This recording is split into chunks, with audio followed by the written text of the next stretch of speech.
What's going on, everybody? Mortem here, this time bringing you my re-review of Pathfinder Wrath of the Righteous, a game that released a few years back and that I've covered extensively since then. But along the way, the game has changed pretty significantly, and after receiving its final paid DLC just a month or so ago, it felt like the right time to dive back into it and talk about how the game is as a total package these days, which was also just a convenient excuse to play the game a bunch again, as I'm very familiar with it. I originally backed the game when it was a Kickstarter project, played all through the beta, covered it then, the launch, all the DLCs, etc. since, and it has certainly come a very, very long way. And while some of its problems are still as fresh as the day it was launched, such as the extremely high barrier to entry, others are a little more recent, such as the lack of a version of the game that comes with all of the DLC, and how that DLC, if you own it, can affect the level curve of the game as you move through it. But with all of that in mind, as I move through this video, I'm going to try to stick to the stuff that is the most important here, and as such, I'll be referencing some videos where I expand on topics much more in depth, because a lot of these systems are extreme in terms of the time it would take to discuss and properly present them. And so I will try to drop links to those videos in the description if you're curious, but otherwise let's get to it. Now, very generally speaking, I think most of everything that has changed since this game launched has been for the better. They've added fun ways to play the game, new content, new quests, a handful of free DLCs that add some cool stuff, and of course all the quality of life updates, like the inventory showing you which scrolls your caster character can in fact learn from, or the ability to use potions from your inventory until you are fully healed or you simply run out of them with a single click of a button.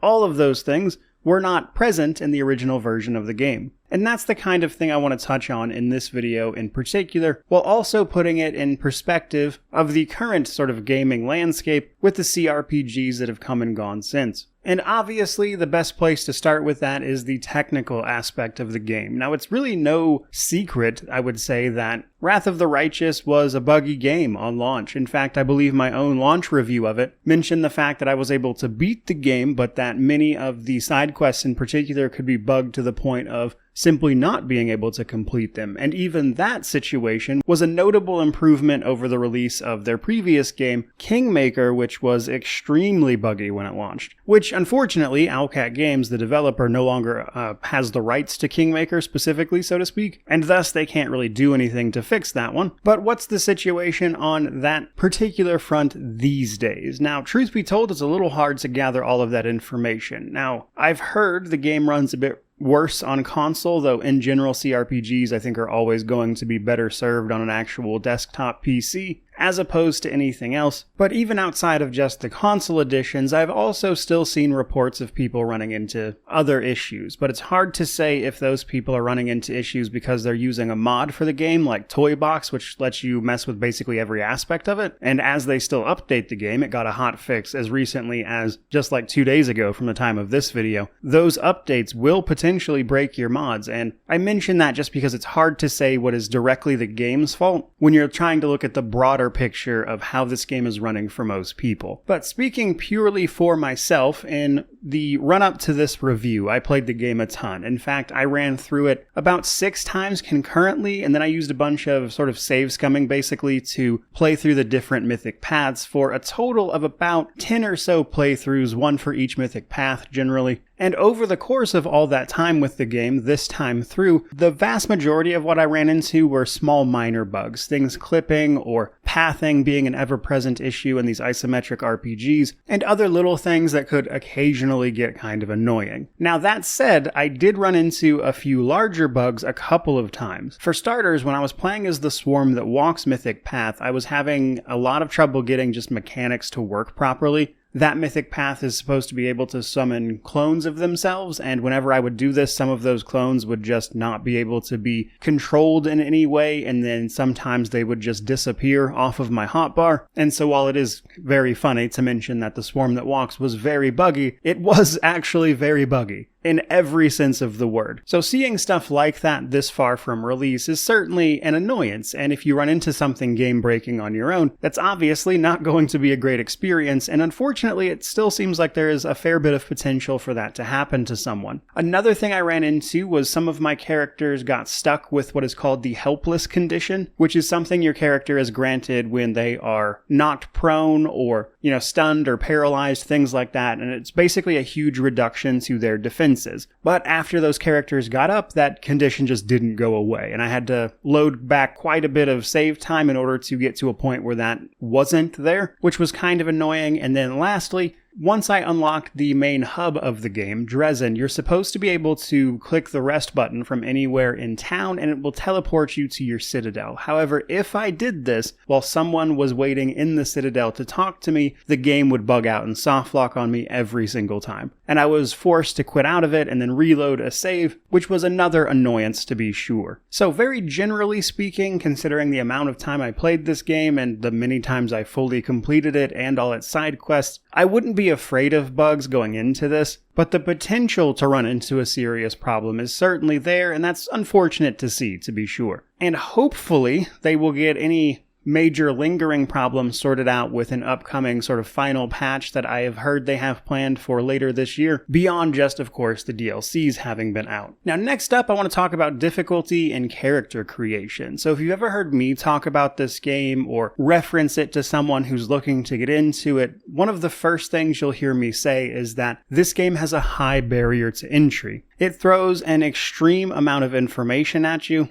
mostly due to the rule set the game uses, Pathfinder 1E. And while I've been playing around and messing with that system since high school, basically, it's kind of second nature to me at this point. But asking someone to learn that incredibly, let's say, crunchy system is a tall order. And if you ask people online about where to go for resources to learn about it, truth be told, they're probably going to reference you to my own videos. But my point being, some of those videos that I've taken the time to use to explain the system to people can be hours long. My new player's guide is like 2 hours, and that is a lot to ask of someone. And I think that's important to really drive home up front to people. But the good news is, the game has an incredibly modular difficulty system, and that is something I love seeing these days, and I was very happy to see that Wrath of the Righteous here was sort of on the forefront of a lot of bigger RPGs kind of pushing in that direction, where not only are there difficulty settings, or sort of pre-settings that you can make or choose from, but rather you can customize the specifics of the difficulty. And while it's easy to tell somebody to just throw the game on story and,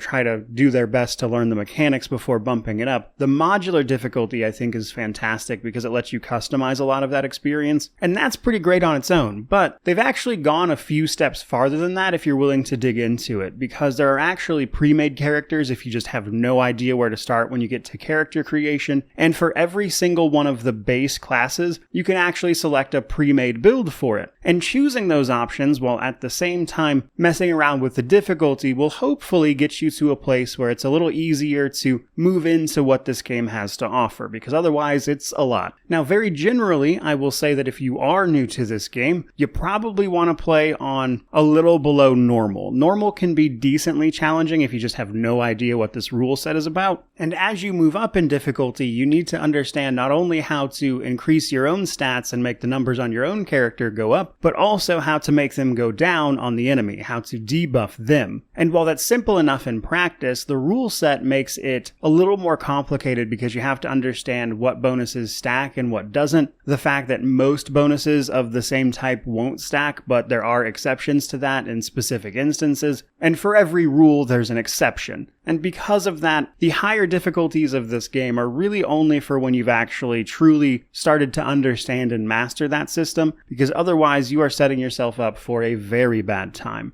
But with that in mind, all of the pre-made builds that the game has for classes are perfectly fine on normal, which includes companions. All of your companions will have a sort of default build that you can choose to either customize or expand upon, but you can just take the sort of preset level ups, and that's perfectly workable for normal difficulty. But as you start moving those difficulties up, you will unfortunately start to get into a point where less and less becomes viable as you go. Which brings me to character creation, and one of the main points I want to make there. With the benefit of hindsight, I would say that character creation while incredibly expansive, could also stand to tone it down a little bit, frankly. There are, I believe it's like 29 or 30 full-blown classes. There are a ton of prestige classes, which are classes you have to meet the prerequisites for. You can multi-class all of these. All of the individual classes have 6 to 7 archetypes generally, and these are like subclasses for people more familiar with D&D, and they themselves can be multi-classed with other archetypes, etc. And there's just a ton of these. And what's more though, it's only expanded since the game launched. They've added more archetypes, a brand new class in the form of the Shifter, but the problem with this, I would say, is that from their previous game, Kingmaker, they did not at any point cull the more useless stuff. You see, my issue with this these days in particular, with all of these added archetypes and everything, and even at launch a little bit, is that there are not only suboptimal choices in character creation, there are choices that are basically just wrong. Choices where I would only play that archetype if I was playing on the absolute lowest difficulty, or they have just zero relevance to the adventure. My go-to example of this is the Defender of the True World Druid, which gets a bunch of bonuses to fighting fey creatures that there frankly just aren't many of. And while there is a case to be made for some of them popping up in places like the Treasure of the Midnight Isles DLC, instances like that in character creation I think would have been the opportunity to cull this a little bit, to rein it in. And if they ever make another game in the Pathfinder series here, that's honestly is something that I hope Owlcat does, if it happens to be them making it, of course, because while it is certainly too late to do it to this game now, obviously you don't want to take any options away from people here, and it's a single player game. If you want to play a bad build, so to speak, on a lower difficulty, that is certainly your choice.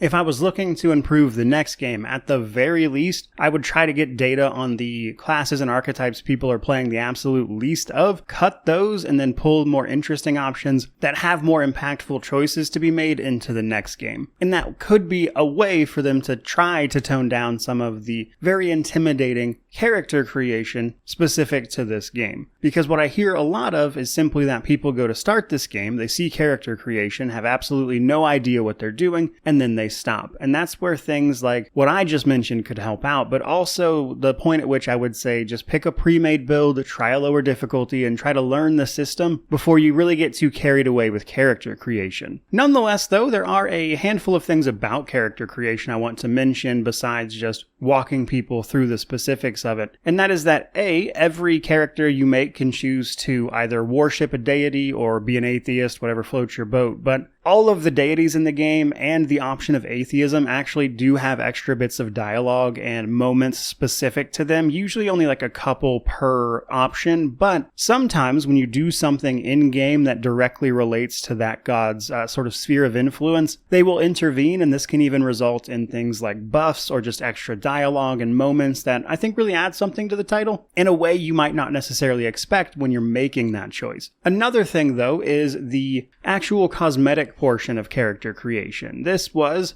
a lot more basic when the game launched, but thanks to a handful of free updates, there is a transmog system in the game, so you'll be able to actually change and outfit your character's armor and everything to make them look the way that you want, based on the things you found. And they've also added a whole host of tattoos and color options and everything, which I mentioned because this is the type of game that does not typically do a lot of that, but it's still nice to see. Now, the last thing I want to mention about character creation, specifically for this video anyway, is that Pathfinder 1e still sticks to alignment requirements where like paladins have to be lawful good, most monks have to be lawful, that kind of thing, and that can be a real issue when you're choosing your mythic path because mythic paths also have alignment restrictions, and this can cause conflicts that somebody unfamiliar with the game might not even necessarily think of, which is something to know. Now, if you have any other questions beyond that when you're watching this video, like more information about prestige classes, how ability scores work, the basic building blocks of the system, I've got videos for all of that, but it's a little much to go into here. Next up, though, I want to talk about the story setup of Pathfinder Wrath of the Righteous, because if you're unaware, this game actually is not necessarily a entirely original story. That said, they did take a lot of liberties with it. So this game, just like Kingmaker, is based on what is called an adventure path. This is a preset sort of adventure that you can play in the tabletop version of Pathfinder. That means a few things. For starters, the sort of general flow of the campaign is very much so out there. You can see it online for yourself, but also that there is a sort of canonical outcome from this adventure. But this game and the just nature of tabletop games in general are not really concerned about any of that. In fact, just this game takes a somewhat different route than the original tabletop version in a whole host of ways. Different characters, different moments, etc. So it's certainly not one for one. And in terms of the official lore or setting, the setting itself is only about 9 to 10 years or so past where this takes place in the broader history. So all of Pathfinder's adventure paths have a sort of parity with the real life date, in this case 2024. So every adventure that is released for Pathfinder is basically meant to take place 2,700 years exactly in terms of the Galarian calendar from today in the real world. So their most recent adventure, Pactbreaker,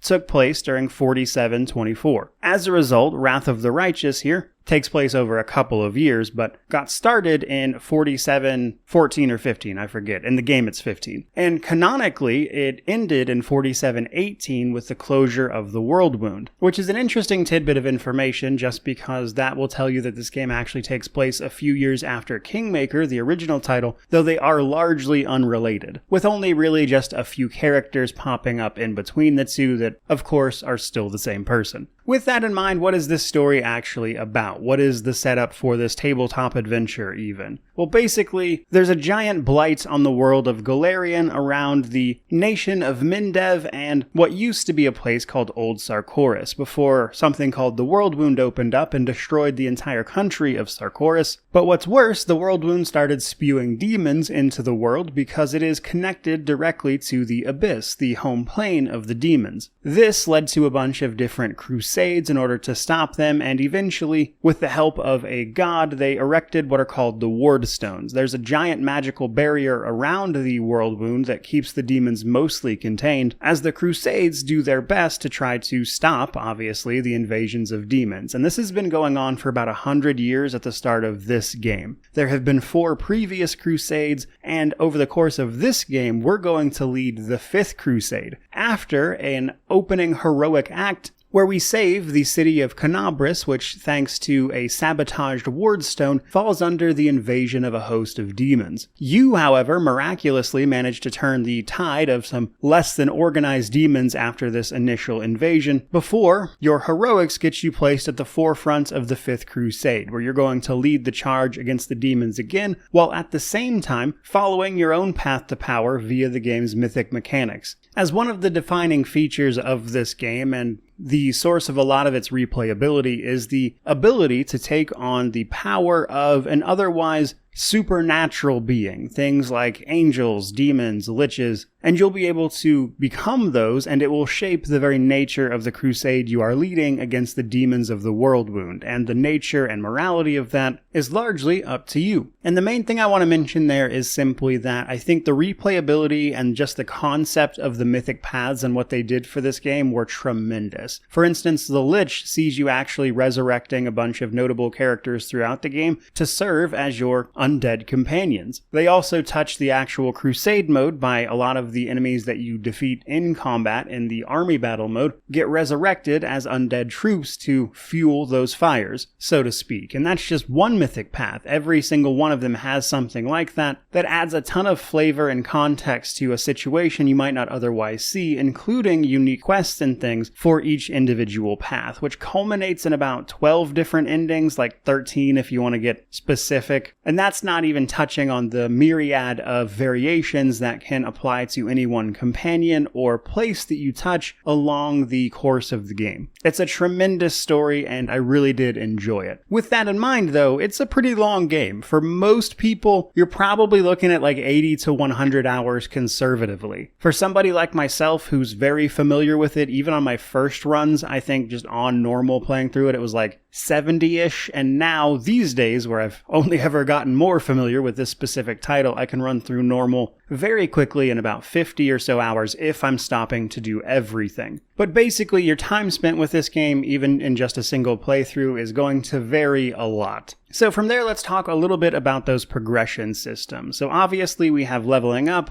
mythic paths, as well as your gear. Now leveling up is pretty straightforward. Like a lot of TTRPGs, your max level is 20. Along the way, you're effectively, every time you level up, getting a class point that you can then spend on a class that you meet the qualifying prerequisites for. Now in most cases, especially if you're new to the game, that's just going to be the class you started the game with. But you can do things like multi-class, take on a prestige class, or do anything you want with the builds, really. And that part is way too much to mention in a single video. There is so much build variety and depth to all of the characters you can make here, who all can play and feel differently. Makes for a really, really in-depth system. And that's actually where one of the DLCs, like the Treasure of the Midnight Isles, can come in, as it has its own separate roguelite mode where you can move through that progression much, much faster. And it's a great place to test ideas and builds out. But leveling aside, really the big draw is, of course, the mythic paths. So this progression system is incredibly fun. I knew I wanted to play more of this game the second I started messing around with this, but basically, at the end of Act 1, you're going to get access to your mythic powers. This starts off really small. You just become a mythic hero with some incredible abilities that give you a lot of resistances. But then, as you move to retake the city of Dresden, which later becomes your home base, that mythic power transforms you, or begins transforming you, into something more, which is where you'll get to pick a mythic path based on what you found and unlocked. There are 2 available by default, Angel and Demon, and then at rank 3 there's at least 4 more you can unlock right there, with a few more opening up to be unlocked in the late game. And each of these can be a thing that you seek out and find and learn more about, and then decide whether or not that's something you want to do or a path you want to follow. And beyond just what it does for your character on a stat level, as each of these comes with their own abilities and powers and effects on the crusade mode of the game, it also comes with a huge narrative focus, as it will change the very nature of the way people talk to you and outcomes that are then available to you. So while the same core events play out no matter what, of course, each of these mythic paths has the potential to make it feel like a very different experience, which is what I've always loved about it. And then there is your gear, of course. Now, all of those builds wouldn't do us much good if we were limited in gear, and gear has always been pretty over the top, but since the game has launched, they've added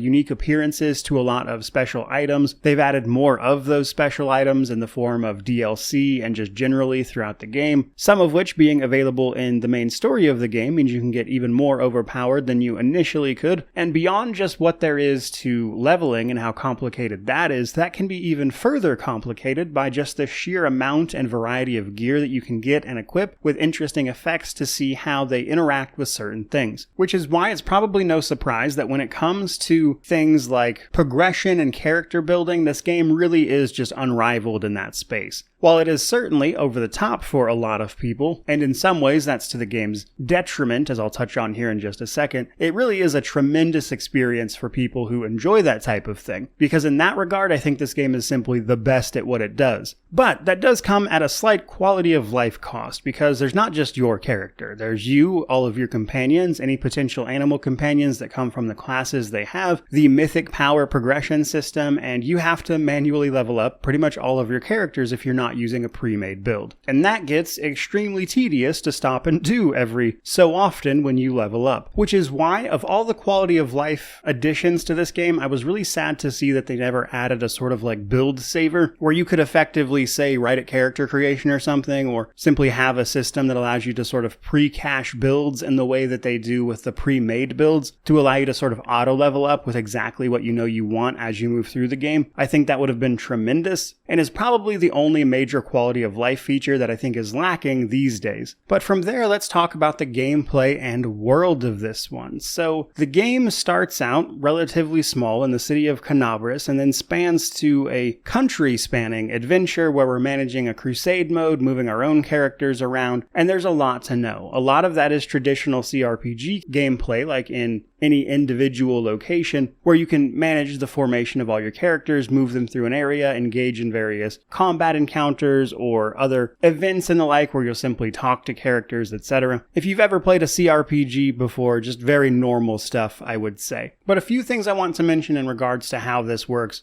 on a functional level. So when you're on the world map, be that in Canabris or the larger world map, it's important to set up how your characters are distributed to their camp jobs, basically. Because if you bring up the rest menu on the world map, you'll see that all of your characters in party are assigned to a role here, such as camp camouflage, divine rituals, or night watch, that kind of thing, and these have actual effects. So even if you're not resting, the character in your camouflage spot basically decides your roll against random encounters to see whether or not you fail and have to engage with those. And then your divine protection rituals has to deal with the world wound's corruption. The world wound is not just a physical wound in the land, it also oozes corruption, which of course has effects on the surrounding landscape and also the people who are nearby. Any length of time, basically, will see you slowly corrupted by the forces at play here. And in order to protect against that, you have to assign someone to divine protection rituals, which can reduce the buildup. But what's more, as that corruption piles up, it applies actual debuffs to your characters as you move throughout the world.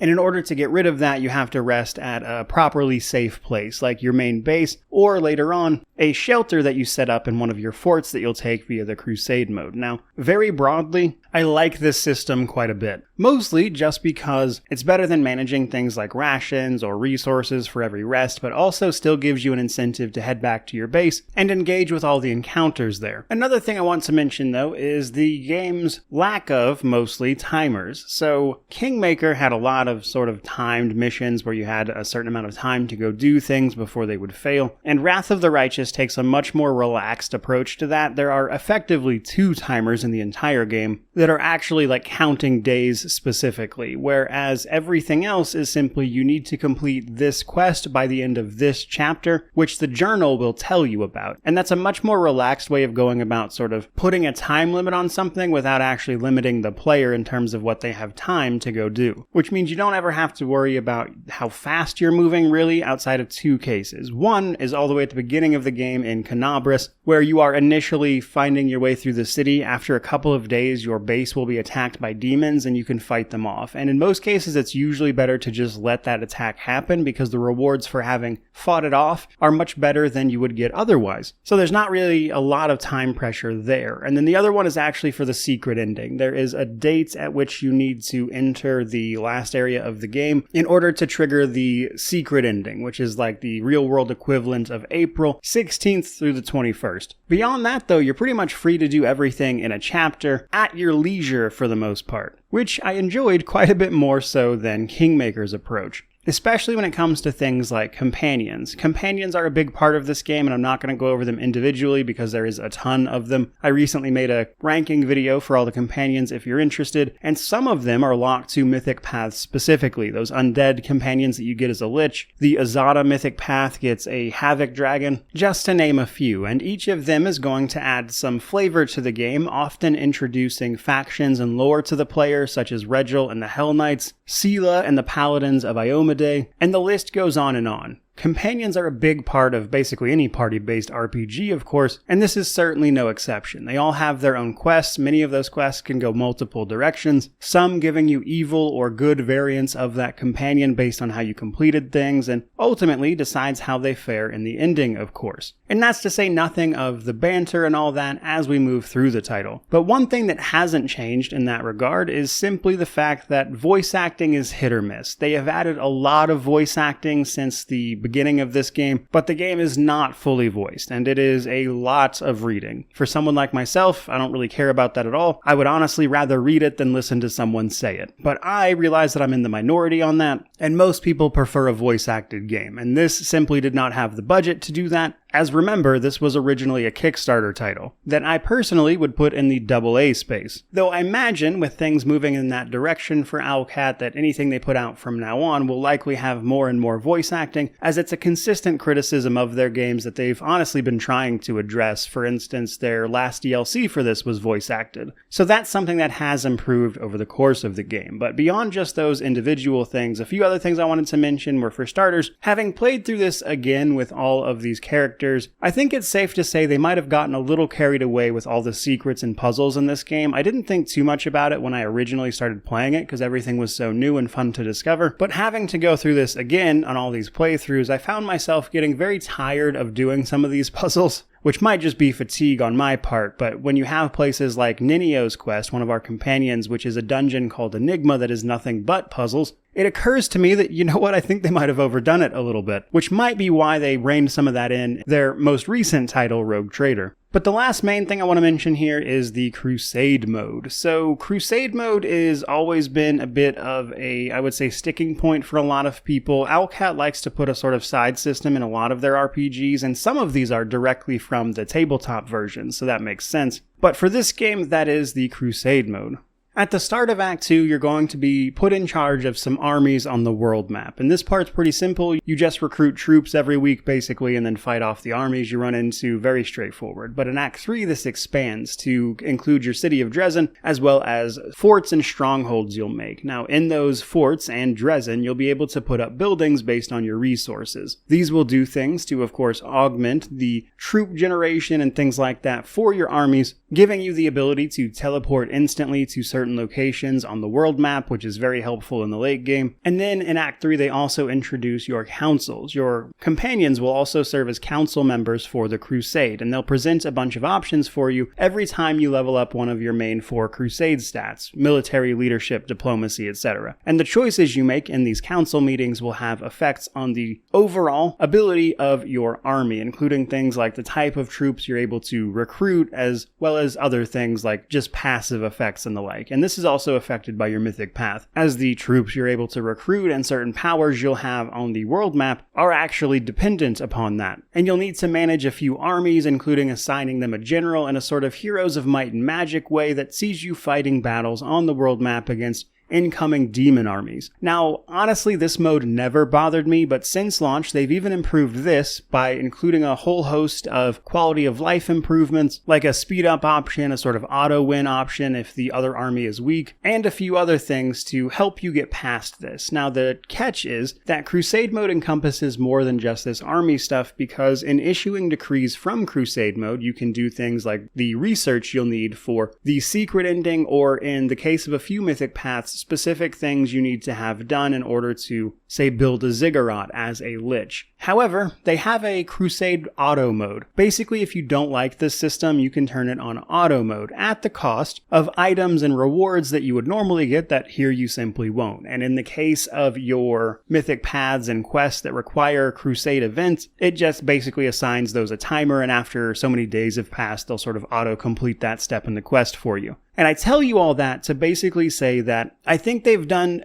basically as much as they can do to make this system as involved or as hands-off as you would like to make it, with, I would say, really my only main gripe about it being that you can't achieve the secret ending if you have the Crusade auto mode on. But even then, I think a lot of the mythic path endings are arguably a little better than the secret ending anyway, so there is that. But very broad strokes in terms of gameplay and world, I would say the main things I want to get across are that I love the way this game presents the Pathfinder universe, while at the same time the emphasis they put on the mythic paths and how much the game reacts to your mythic path, which is why this game gets so much credit for how fun it is to play as the bad guy, or simply the class fantasy of being a lich and being able to raise people that you fought as your undead minions, or simply take revenge on them by forcing them to serve you in undeath. And this game captures those moments extremely well. But that brings us to combat, a bit of a sticking point for a lot of people on this one, thanks to the heavy use of the rule set that I've mentioned up to this point. And honestly, there's too much of individual things in order for me to go over combat in like a full sense. But again, I've made a lot of videos on the subject. But I think there's some good and some bad here. On the bright side, I think the ability to simply toggle between turn-based and real-time with pause at any time with the press of a single button is awesome. And while I have seen people just over the years with CRPG say that they prefer a more curated approach to combat as opposed to just a lot of fights with enemies, but I would argue that Wrath of the Righteous has mostly curated encounters outside of the random events. While there is a lot of combat in this game, none of those enemies are randomly placed. You know where they are, especially if you've been there before. And the fact that you know mostly what type of enemies you're going to be facing, that is to say demons and the like, it's really not that big of a deal to prepare for them, at least least to my mind. That said, what I do think is a fair complaint is that this system, simply by its very nature, requires a lot of proactive approach to combat. A lot of games these days especially prefer a reactive approach. That is to say, you go into combat and then everything you do from that point will contribute to your success or loss, in the sense that you can now utilize things like buffs or tactical movements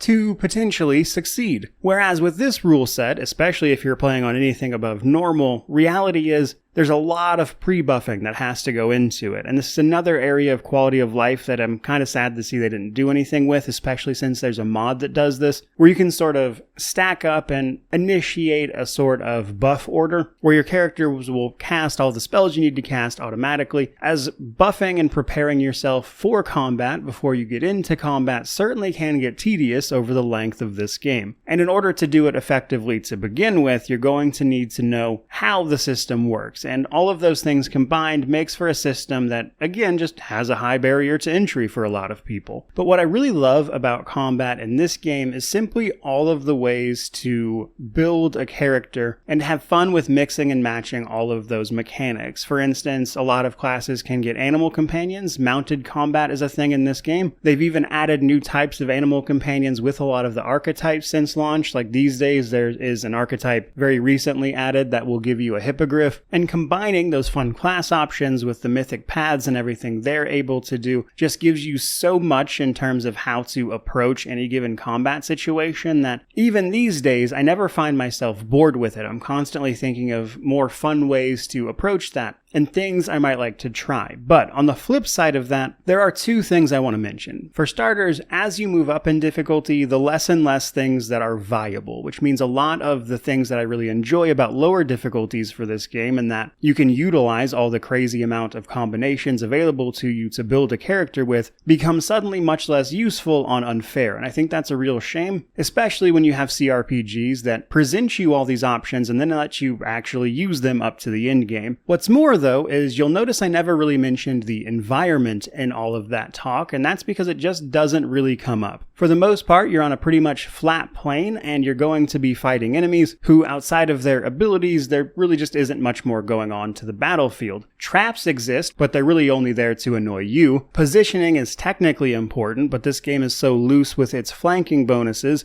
where basically any characters standing next to each other next to an enemy counts as flanking, even if they're not actually on, say, the sides of an enemy, which I would say dramatically reduces the importance of things like positioning or tactics, and a lot of that can, at the end of the day, feel like a simple number crunch as a result, which I would say takes away a bit from the otherwise really great combat system. If, in the future of the Pathfinder series, they were able to add some more dynamic elements and really bring the environment into it, I think that would be great. For instance, there are portions of this game where you're up on top of things, but no spell or anything I do is going to knock an enemy off an edge or do anything dynamic. And as much as I love this game's combat, that's probably the one big fault I would give it, is that I do kind of miss just simple things like, say, an exploding barrel or something, as much of a trope as that would be, to really liven up what the actual environment is doing for you. Because in its current state, the only thing the environment really affects is any class with favored terrain. And even then, it's kind of just a small bonus, because even the concept of difficult terrain really doesn't come up much here, outside of a spell or something causing difficult terrain. But long story short, build variety and approaches to combat are pretty much unmatched, and unfortunately, the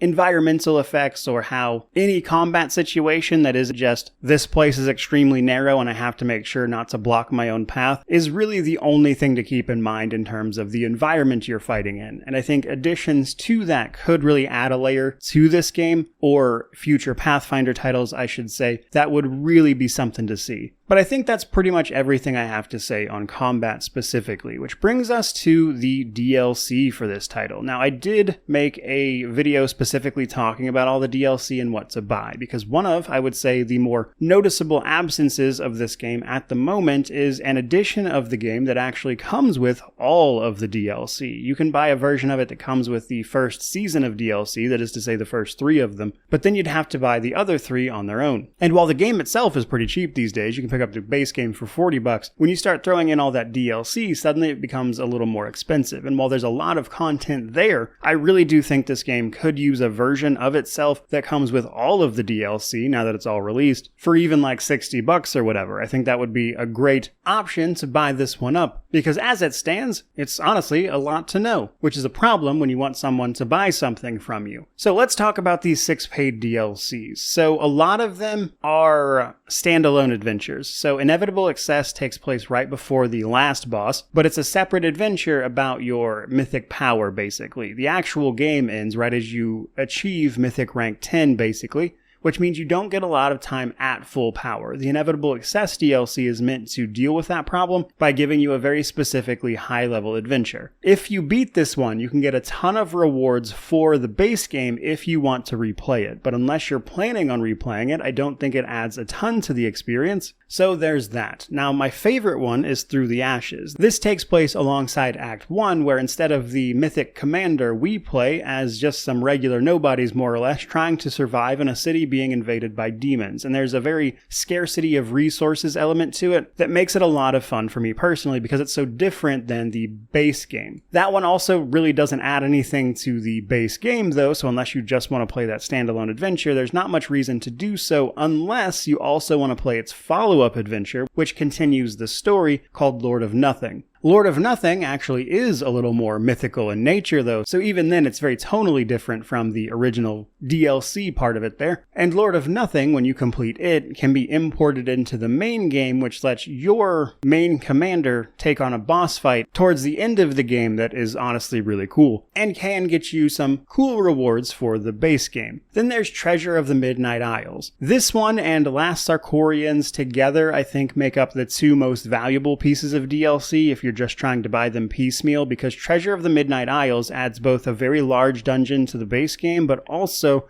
a full-blown roguelite mode, which is incredibly useful for quickly testing and iterating on builds. It also has its own little story that somewhat relates to the main game, and the main story even, and that's really nice to see. Now, I will say in the base game, Treasure of the Midnight Isles can kind of break the progression of the game because it adds a whole host of experience, loot, and drops that would otherwise not be available, and it can really mess with the overall power curve of what's going on in the base game, potentially making the game much easier as a result, which might not necessarily be a bad thing for some people. Now, the other really important one is the Last Sarkorians. This adds an entire companion class, and the companion has a whole host of quests, of course, to add to the base game that also take you to a new area that comes with its own side quests and stuff, so it's a lot of content there that also, as a result, kind of messes with the power curve of the base game, giving you a very strong character because the Shifter is a great class, and even more loot to go around. But the final one, A Dance of Masks, is more about sending off your companions. This one takes place pretty close to the end of the game, and it's meant to sort of mimic the concept of Mass Effect's Citadel DLC. Essentially a last hurrah with your companions, where you uncover a sort of plot, of course, at the same time, but it's relatively low stakes comparatively. And it's more about fun and adventures with the companions and friends you've made along the way. And what's really cool about this one is that this is very reactive to your choices up to that point, including, of course, the companions that are still alive, or the mythic path you chose, and it comes with, thanks to its proximity to the endgame, some extremely powerful items that I think is honestly a shame you don't get to use more of. So with that in mind, when it comes to DLC, I would say that Treasure of the Midnight Isles, The Last Sarkorians, and A Dance of Masks are like the core pieces of DLC that I think everybody's gonna want, and then the other 3 are much more situational. You might want to play them, but because they're all sort of separate standalone adventures, it's hard to recommend them on an individual level, which is why an edition of this game that just comes with all of the DLC at a discount, I think would be welcomed by a lot of people, but as it stands, we haven't got one. And all of that brings me to the Steam Deck section of this game. Now, when I initially reviewed this game, it was before I was doing Steam Deck in my reviews, as it hadn't actually released yet. Now, initially, this game ran pretty well on the Steam Deck. It was very doable, but the main issues were that the game did not have native controller support. Now, since then, it does have native controller support because it released on console and they later added it to the PC version, of course. That alone makes this much more playable, but it's not without its faults at the same time. Now, the main issue I would say with playing this on Steam Deck, if you're comfortable with the controller support, is merely that a lot of the text is very, very small. This is a very text-heavy game, both in terms of the character menus and the actual narrative and dialogue, and all of that's going to be honestly pretty hard to see, which I would say is my main hang-up about it. Now, just very generally, because of the genre of this game, I think playing it on a smaller handheld device like that could be less than ideal. Like, personally, I would rather just play this on PC because I think that's the format that it was clearly designed for. But like a lot of CRPGs, I think they've made a lot of good progress in porting this to other platforms as well as controller layouts, etc. And while it's not exactly on the cutting edge of those transitions, they are there, and as a result, they make the game pretty playable on the Steam Deck. Probably going to tear through your battery though, at any rate. Which brings me to my positives and negatives before we wrap this thing up. So on the positive side of things, as before, the reactivity of this game based on your mythic paths, the characters you can build, all the replayability afforded from the mythic paths and just the sheer scope of the game as well, are incredible if you enjoy this type of game. In fact, in terms of these isometric CRPGs, I think nothing really touches just the sheer amount of build variety and crunchiness that this game offers. And being able to make a character that is truly yours, for better or worse, while at the same time making choices, dealing with their consequences, both in terms of the crusade and more direct situations as well, is a really fantastic feeling. And all of that being set in the Pathfinder universe that I really enjoy is really just an added bonus. But obviously, there's still a bunch of negatives. And in much the same way, as with launch, we have that high barrier to entry that all of the updates and everything have really not done much to alleviate. If anything, I would say that's simply gotten worse as they've added more archetypes, more classes, more DLC, which the situation around is a little confusing in terms of buying it, which means that honestly, it's only gotten harder to onboard people to this game. Like, look at the sheer amount of content I've made for this and tell me that it's easy to just get somebody to play this without handing them story mode and a pre-made build. And I don't think that's an elegant solution to that problem, frankly. And some of that is certainly the system at play, sure, but trying to get into this game fully and explore what it's about is difficult. And while I think it's rewarding to do so, should you take it up, it's a lot to ask. And situations outside of the game, like with the DLC, really only compound the issue, and it creates barriers between this game and the people who would like to play it, but honestly just get confused, rightfully so. What's more though, even just beyond that, I think, especially in replaying this so many times, I would say that more dynamic elements would have been really fun, and in any future title, I hope they add them. In particular though, there's the fourth act of the game, Elutionira. That city changes based on how you have the camera angled, and it's about the only time you really interact with the environment in any way that isn't simply performing a skill check and clicking on an icon. And when you try to do basically anything besides a pure sort of number crunchy approach to combat, you really start to notice it, especially with things like the stealth system. This game has a stealth system, if you weren't aware, but it's implemented in such a way that it's not really fun to engage with for most people. I mean, technically you can abuse things like invisibility, etc. here and there, but that's honestly more trouble than it's worth in most cases, and a lot of cases all you're doing by doing that is simply skipping a reward for combat. And all of that brings me to my conclusion. 3 years on, I would say that Wrath of the Righteous is obviously improved in a lot of ways. I think the DLCs and the updates have added a ton to the game. It's easier to play consistently. But all of those DLC and updates have basically just doubled down on what the game already was, which is to say, a fantastic game for building a character, approaching combat, the reactivity of mythic paths, and in doing so, they've also only honestly made it harder for new people to join. There's even more to choose from, even more to know. But if you're willing to push past that and get to what this game is really all about, I would argue that honestly no other game does it nearly as well. However, also 3 years on, I'm starting to look at this game and think about things I would like to see improved or iterated upon in any potential future release, and at the very top of that list, it's certainly more dynamic elements, again, to the environment or just combat in general, as well as more attempts to more directly onboard people to how things work, preferably in a manner that shows people rather than throws a wall of text at them. And luckily, if Owlcat's most recent game is anything to go by, I think they've heard those messages,